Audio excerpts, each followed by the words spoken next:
So I thought it would be cool to bring one of my older friends here in Korea to talk about their adjustment to living and teaching here. So first of all, how old are you?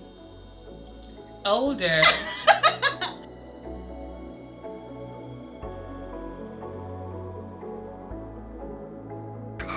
Hey everyone, it's your girl Ash Kenyail. Welcome to my channel, welcome to a new video. As you can see, I have a special guest here with me today. This is Mimi. Go ahead and introduce yourself. I'm Mimi. I'm an Epik teacher from South Carolina. This is my first year here with Epik, and I live in Busan. I teach at a high school, at a public high school. So yeah, this is my really good friend here in South Korea. We met actually on Facebook, like summer 2018 on it's like I guess a Black people's group. It's a Facebook group for Black people interested in living or teaching abroad, and I had posted a question in there, and she responded and said she was aware of another group for people who were applying to teach with the English program in Korea. And so we got into each other's DMs, you know, slid in the DMs, and she added me to the group, and here we are now together in South Korea. So I definitely wanted to bring her onto my channel so that we can talk about adjustment to Korea. I know that there's a lot of videos out there, mostly younger teachers, younger Epik teachers, in their early 20s, you know, maybe fresh out of college or mid 20s. And actually, I would say Epik is primarily dominated by mostly younger teachers. Yeah, for sure. Definitely. And so I know that there can be some challenges with people who are maybe in their late 20s, early 30s, you know, thinking about moving to teach in another country or to, you know, to live in another country. And so we wanted to give you our experience, and maybe it'll be relatable because we're in that we old, okay? Yeah, that's why I'm trying. I've been reading around the bush. We older, okay? So we wanted to tell you all about our experience. So I thought it would be cool to bring one of my older friends here in Korea to talk about their adjustment to living and teaching here. So first of all, how old are you? Older. I'm on the other side of 25. I'll say that. I'm older. A woman never tells her age, huh? Yes, never. Listen, in Korea though, it's perfectly okay for people to ask you how old you are. Like, yes. They find out how to talk to you and how much respect they should give you based on your age. So we're just gonna say she's older, you know, maybe on the other side of 25. Yeah. 26. On the other side of 25. Over 29, but maybe below 31, I believe. Yeah. What were you doing back home in America before you moved to Korea? Oh, well, before I moved to Korea, I was actually teaching at a preschool in South Carolina. I was a preschool teacher for 7 years before I decided to come abroad. Tell us a little bit about your the decision-making process for you to come to Korea. Coming to Korea has always been something that I wanted to do, maybe since 2013. So the older I got, the less scared I was of taking the chance to come and teach abroad. So I was pushing closer to my age, and I said, why not? You're almost reaching a new decade of life. Let's take the jump and try something new. So I did it, and here I am. Were there ever times where you felt like maybe you were too old to do this? Like you should have done this when you were younger? No, not really. I felt like as long as I wasn't pushing 40 or something, that it would be okay. Not that you can't teach abroad if you're 40, but I still felt like, okay, I'm still young enough. I'm single. I don't have any kids, so why not try something new? Do you feel your age played a role with your decision to come to Korea? I would say that I mostly felt a little bit more prepared for Epik since I was a little older and I did have, you know, my own experience in the classroom. So I felt a little bit more prepared than students who would say, you know, just out of college or graduating in December and coming in February. You know, I have experience, working with other people, and that's something that you don't learn in a college classroom, Nothing that, you can't go to college and not work with other people like outside of college, but, definitely, working for a longer time than some of them, it's like, okay, I know how to be flexible and how to get along with other people, which is definitely very, very important when working in Korea. Flexibility. They are serious when they say, how flexible are you? The number one thing you can be is flexible.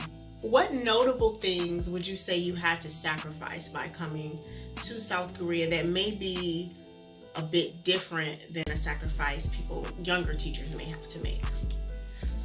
Well, I'll say that definitely leaving my career behind, because I had a good job, I was already working there for 3 years at my current job, so it's like I'm really giving this up to go to Korea. So if I ever went back to America, I would definitely try to get my job back, because I enjoy working there and I enjoy my coworkers, but I definitely say I really had to give up my given career at the moment.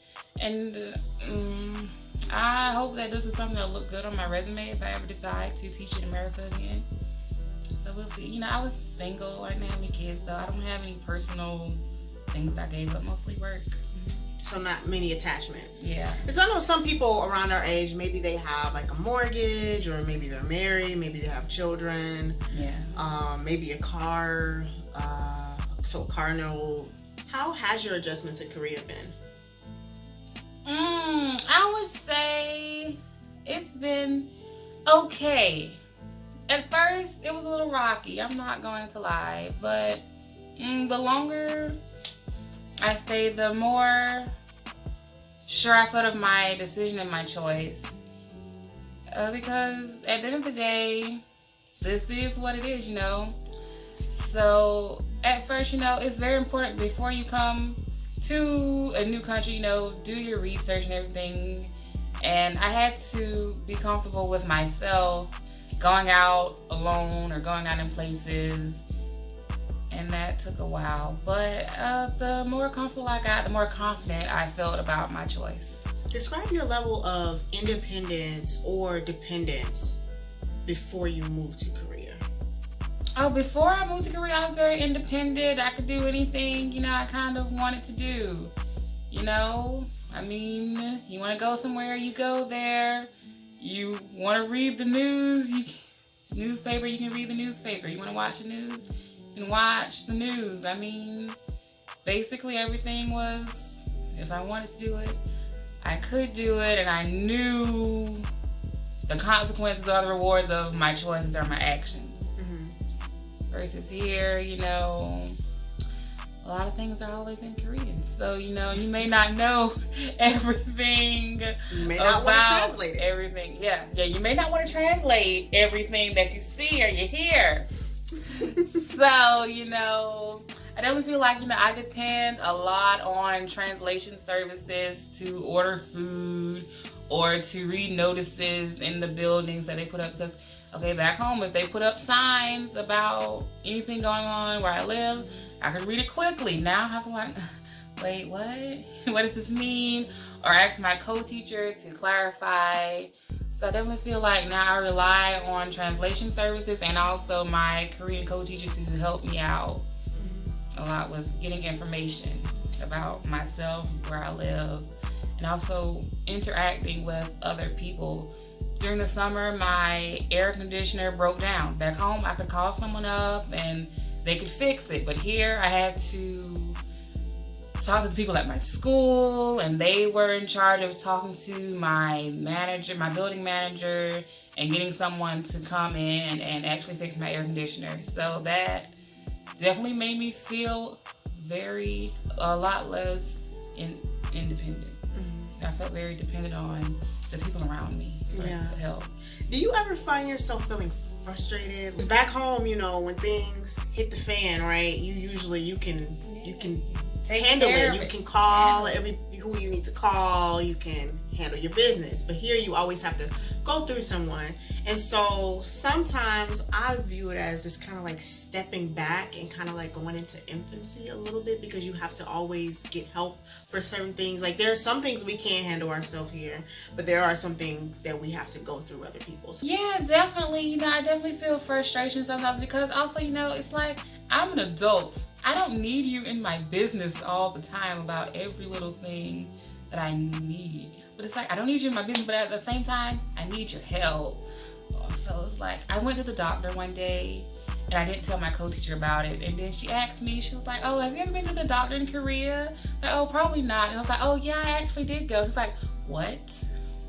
Like, yeah, I just went.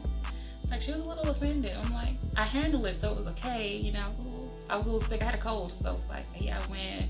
I felt like I had a sinus infection. And I was like, oh. So she kind of gave me a cold shoulder after that. Like, I love you though. She was surprised that you didn't ask her for help? Yeah, she was surprised and a little, I wouldn't say offended, but she was kind of like, what? Like, you just went, you went to the doctor. I'm like, yeah, I did. All by myself.